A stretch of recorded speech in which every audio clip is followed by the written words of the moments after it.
Nanatili ang lalaki sa tabi ng kanyang kaibigan sa loob ng 10 taon hanggang sa maikasal sila isang araw. Ang istoryang ibabahagi ko sa inyo ngayon ay hango sa pelikulang Friendzone taong 2019. Sa panimula ng palabas ay nakilala agad natin ang dalagang estudyante na si Jing na nagmamadali pang hinahatid ng kanyang ama sa eskwelahan ng araw na yon. Pero imbis na pumasok ay lumiban pa si Jing ng klase at tumalon mula sa bintana ng kanyang silid papasok sa kotse ng kanyang kaibigang binata na si Palm. Hindi pumasok ang dalawang magkaibigan dahil sa hinala ni Jing na may babae ang kanyang ama ay nais niyang mahuli ito. Sinundan ni Palm ang ama ni Jing papunta sa airport na dapat ay nasa trabaho na. Doon nalaman ni Jing na ang kanyang ama ay may lipad papuntang Chiang Mai, Thailand. Kaya agad ding kumuha ng tiket ang dalawa para masundan ito. Pagkababa ng eroplano ay patuloy pa rin nilang sinundan ang ama ni Jing hanggang sa makarating sila sa isang hotel. Kaya napagdesisyonan din nila Palm at Jing na mag-stay sa hotel na yon. Sa tabing kwarto mismo kung nasaan ang ama ni Jing. Nais mapakinggan ni Jing ang kanyang ama mula sa kabilang kwarto sa pamamagitan ng pagdikit ng baso sa pader. Dahil sa takot na baka makalata na ang ama ni Jing sa kanilang ginagawa, ay nangungulit na rin itong umuwi. Pero labis itong inalmahan ni Jing at nagpatuloy pa rin sa kanyang ginagawa. Kaya wala nang nagawa si Palm kundi ang tumulong at gayahin na lamang si Jing. At doon ilang sandali pa ay nadidinig na nila ng maayos ang lahat, kung saan napatunayan ni Jing na totoo ang kanyang hinala. Kaya agad siyang nanakbo para sana kumprontahin ang kanyang ama. Nang awatin siya at harangan ni Palm, wala nang nagawa si Jing kundi ang maluha hanggang sa napabiyahe na lamang sila pauwi pabalik ng Bangkok. Sa loob ng eroplano habang papauwi ay hindi pa rin mapigilan ni Jing ang mapaiyak at maigi na lamang at naroroon si Palm para pakalmahin ang kanyang kalooban. Pinadama ni Palm ang kanyang pagmamahal kay Jing sa pamamagitan ng yakap na inaakala nilang pagmamahal lamang ng pagkakaibigan. Naniniwala naman din sila na mas magtatagal ang kailang pagsasama kung sila'y magiging magkaibigan na lamang habang buhay. Matapos ang mga pangyayaring yun ay naging okay na muli ang lahat para sa dalawa. Kinaumagahan sa eskwelahan ay pinuntahan ni Jing ang kanyang kasintahan na si Louis. Kahit pa mas lamang pa rin si Palm sa kanyang puso. Sa katunayan, ay madalas pa rin mag-travel ang dalawa ng magkasama, umakyat ng bundok, kumanta, sumayaw, gumimik at mag-ubos ng oras ng magkasama sa ilang romantic dates. Hanggang sa makalipas na ilang taon, taong 2019, ay naitakda na rin ang kasalan ng dalawang matagal ng magkaibigan. Kumakanta si Jing noon sa stage habang nasa baba naman si Palm at nanonood kasama ang kanyang mga kaibigan. Marami naman ang nagtatanong ng mga oras na yon kung paano nagawa ng dalawa na humantong sa kasalan mula sa pagkakaibigan lamang. Kaya ikinuwento na rin ni Palm ang lahat sa kanila. Ayon sa kanya ay nagsimula ito taong 2017 matapos makipaghiwalay ni Jing kay Louis na 8 taon na niyang kasintahan. Si Palm noon ay nagsisimula pa lang sa kanyang unang trabaho bilang flight attendant. Rason kaya nagkaroon siya ng mabilisang access sa lahat ng bansa sa Asia. Gayunpaman, hindi pa rin ito magawang pabayaan si Jing sa bawat pagkakataon. Isang beses ay dinalaw ni Palm si Jing nang mapag-alaman niyang napahiwalay na ito kay Louis. Dito nagawang isama ni Jing si Palm sa recording studio kung saan ito gagawa ng awit. Pinayuhan ni Jing na ang pag-ibig at relasyon ay makakasira lamang ng kanyang oras at panahon papunta sa kanyang mga pangarap. Kaya naisip ni Jing noon na wag nang makipag-date o makipagrelasyon kailanman.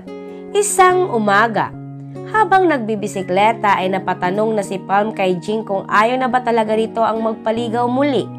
Tumugon naman si Jing na may matino pa ring lalaking naghihintay para sa kanya. Isang bagay na nakapagpangiti kay Palm.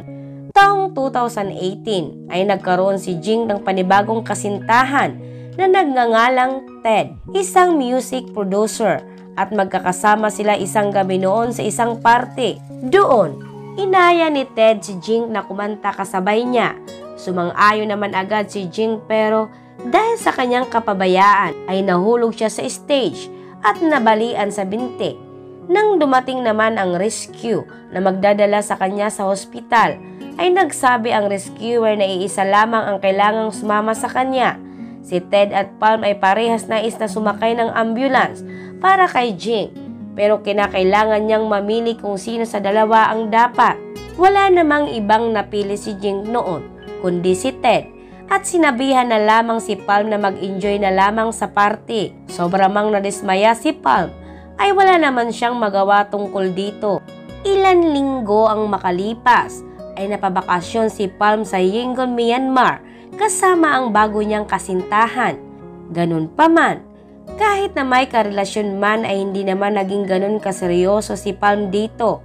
Si Jing lamang ang tanging nilalaman ng kanyang puso na biglang napatawag sa kanya para sabihing masama ang kanyang pakiramdam.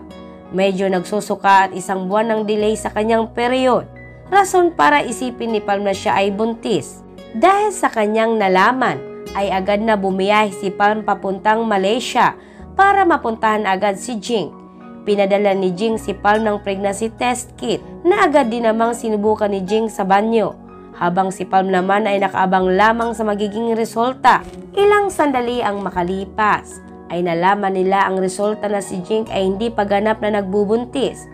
Nabanggit ni Jing kay Palm na natatakot siyang malaman na baka may ibang babaeng kinikita si Ted. Nag-aasikaso kasi ngayon si Ted ng isang album kung saan kabilang ang iba't ibang singers mula sa iba't ibang bansa sa Asia na hindi magawang salihan ni Jing dahil sa natamo niyang injury, hanggang sa makita nila ang isang resibo mula sa isang restaurant malapit sa ilang kilalang hotel. Naging dahilan ito para maisipan ng dalawa na kumain din sa mismong restaurant na yon para malaman ang katotohanan doon. Habang kumakain ang dalawa ay nagtanong sila sa isang waiter patungkol kay Ted at kung sino man ang maaaring kasama nito. Wala din naman silang maibigay na impormasyon, kaya umalis na lamang ang dalawa at dumiretso sa hotel para makapagpahinga. Doon, sinabi ni Jing kay Palm na bibiyahe din siya pabalik ng Cambodia para mapuntahan si Ted. Tumugon din naman si Palm na babalik na rin siya para maipagpatuloy ang trabaho. Bago sila maghiwalay, ay nagyakapan pa ang dalawa. Sabay sabi ni Jing na maswerte siya kay Palm dahil sa palaging pagtulong nito sa kanya sa bawat oras ng kanyang pangangailangan. Sa Cambodia ay naabutan ni Jing si Ted sa studio kung saan isang singer ang gumagawa ng isang recording session kasama siya. Hindi niya naman maiwasan ang magselos nang mapansin niyang medyo napapalagay na si Ted sa kanyang kaawitan. Pagkabalik naman ni Ted at Jing sa kanilang hotel, ay sinikap talaga ni Jing na makahanap ng pruweba sa kanyang inaakala. Habang si Ted ay mahimbing na natutulog, ay tahimik na binuksan ni Jing ang suitcase ni Ted kung saan nakakita siya ng isang kahon na kondom na may bawas. Sa kabilang banda, si Palm naman ay iniwan na ng kanyang kasintahan sa airport.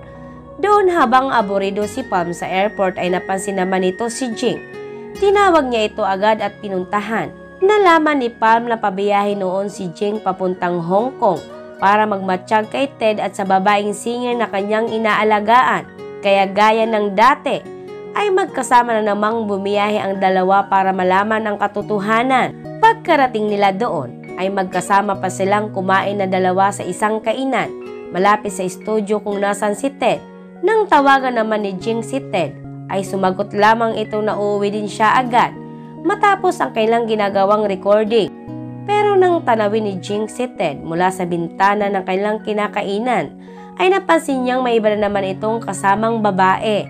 Dahil sa kanyang nakita, ay agad na umalis si Jing na sinundan naman ni Palm para mapuntahan agad si Ted.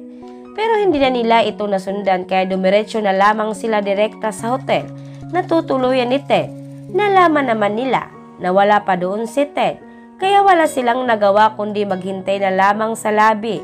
Maya-maya pa ay may pumurada ng taxi sa harapan ng hotel kung saan bumaba ang isang babae.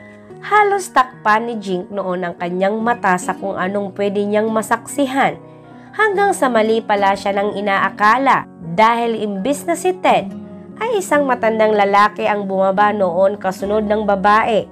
Labis na nag-alala ang dalawa sa hindi pagdating ni Ted, lalong-lalo na si Jink na walang tigil itong tinatawagan pero hindi naman siya nito sinasagot. Labis na nag-alala ang dalawa sa hindi pagdating ni Ted, lalong-lalo na si Jink na walang tigil itong tinatawagan pero hindi naman siya nito sinasagot.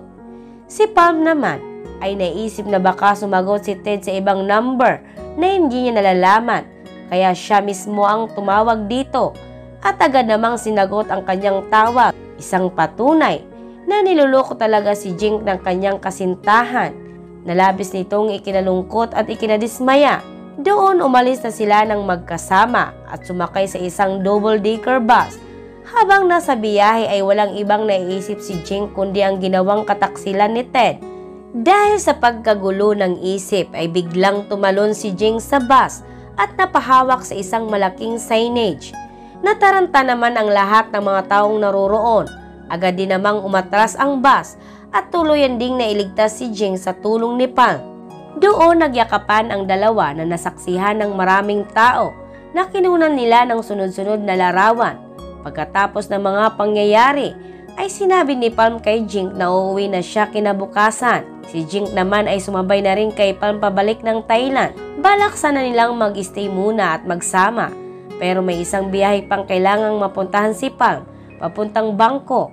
Kaya napag-isipan ni Jink na magpalipas na muna sa pinakamalapit na hotel at maghintay sa pangako ni Palm na babalik din ito agad matapos ang kanyang shift. Pagkabalik ni Palm ay nabutan na nito ang magulong kalagayan ni Jink. Agad niyang inayusan si Jink at inayang umalis ng hotel para mamasyal sa kakahuyan. Naging masaya sila noon habang nabiyay sakay ng isang motor. Ilang sandali pa ay napahinto sila nang biglang harangan sila ng isang unggoy na naging dahilan para mapababa si Jink sa takot at napatakbo. Nang makaramdam naman si Palm na tila may sumakay na sa kanya, ay pinaandar na nito ang motor. Huli na nang mapatingin siya sa kanyang likuran at makita ang humahabol na si Jink. Ang unggoy pala ang siyang naramdaman niyang sumakay sa kanya. Agad na huminto si Palm at umatras para mapuntahan si Jink na halos sumakit ang tiyan sa pagod. Ang unggoy ay lumayo na rin at naisipan naman ng dalawa ang magpahinga muna. Nadudumi na pala si Jink at nataong nakalimutan pa ni Palm magdala ng tissue. Dumumi si Jink sa isang gilid at binigay naman ni Palm ang kanyang medyas para maging pamunas nito. Tumanggi naman si Jink kaya wala nang nagawa si Palm kundi ang ibigay na ang suot niyang damit.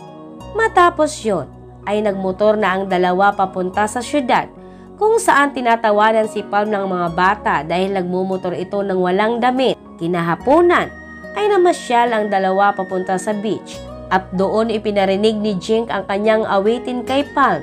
Sinabayan naman siya ni Palm sa pagkanta at doon ang dalawa ay nagkaroon ng malambing at magandang sandali. Pagkatapos nila doon ay sabay nang bumalik sa hotel ang dalawa kung saan inaya ni Jink si Palm na magbabad sa bathtub na may halong alak. Hindi na rin naman tumanggi pa si Palm. Doon, hindi na naiwasan ng dalawa na magdampi ang kanilang mga labi. Dito na nila naunawaan nang matindi nilang naramdaman sa isa't isa ay tunay palang pag-ibig at hindi bilang magkaibigan lamang. Napagdesisyonan naman ng dalawa na bumisita sa New York para masaksihan ang magagandang Northern Lights doon. Napagdesisyonan na ni Jink na makipaghiwalay kay Ted at sinabi ni Palm na kung sakaling mangyari yon ay magpupunta sila sa templo para magdasal at magpasalamat. Ilang araw ang makalipas sa studio ni Ted sa Myanmar ay nasaksihan na naman ni Jink ang pagiging malapit ni Ted sa kanyang singer. Doon, kinumpronta ni Jink gamit ang microphone ang dalawa at sinimulan ng tanungin. Inamin din naman ni Ted ang kanyang kasalanan na dali-daling yumakap at humingi ng tawad sa kanyang nagawa.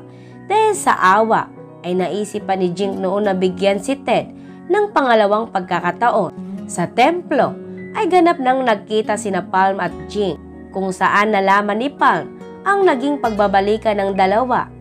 Nadismaya ng labis si Palm sa kanyang nalaman, pero wala siyang ibang masisi kundi ang kanyang sarili dahil sa pagtago ng kanyang nararamdaman. Nangatwiran naman si Jing na kung sakaling naging sila man noon, ay tiyak na hindi naman sila magtatagal at iba din ang mangyayari. Doon na nagkahiwalay ang dalawa at hindi na muling nag-usap pa simula noon. Isang araw, habang nagsha-shopping si Jing kasama si Ted, ay napakinggan nito ang isang awitin na madalas nilang pakinggan ni Palm. At doon, dahan-dahang nagbalikan ang mga naging masasayang oras at panahon niya nakasama si Palm. Mula noon pa man ay walang ibang lalaking nandyan para sa kanya. Isang araw, habang nagbabike ay nakita ni Jing si Palm na nagbabike din na agad naman niyang hinabol. Hanggang sa magkasabay sila sa daan at sinabi ni Jing na wala na sila ni Ted. Nang tanungin naman ni Palm ang dahilan, ay tumugon si Jing na nais niya kasing magpunta sa Europe para makita ang Northern Lights kasama ang kanyang pinakamamahal na walang iba kundi si Palm. Doon, nagkaroon na ng pagkakataon si Palm para sa isang proposal na agad namang tinanggap ni Jing. Sa kasalukuyan, habang nagaganap ang kasalan ay napansin ni Jing na nahulog at nawawala ang kanyang wedding ring. Kaya agad itong hinanap ng lahat at nagtatapos ang palabas ng si Palm mismo ang makakita ng singsing at siyang nagsuot nito sa daliri ng kanyang pinakamamahal na si Jing.